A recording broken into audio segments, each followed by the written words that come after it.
there. So probably those two, 82 and 83, ridiculous. So yeah, I guess one of the worst was 2001. I'd flown all the way back from the Oh, US tour. It was an amazing year for me, 2001.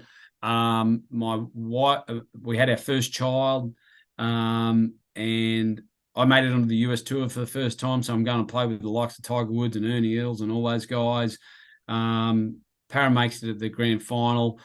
I've still got about 4 or 5 or 6 weeks left on tour, and I got a call. Would you be interested in coming home and sitting up in the NRL box and for the grand final? And so I jumped on the plane, and my wife and we come home, and it was a great week. I soaked it all up, and I went to the grand final, and the first half wasn't great. It was awful.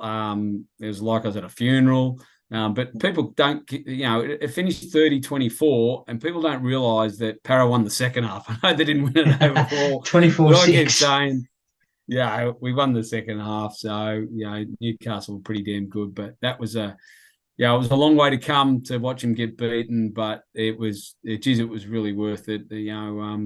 I rolled up, I was proud as punch, and then I flew back to the US the next day and finished the last 4 or 5, 6 weeks in the US. And some people might think I was a little bit crazy, but you never know when your team's going to be in the grand final, do you?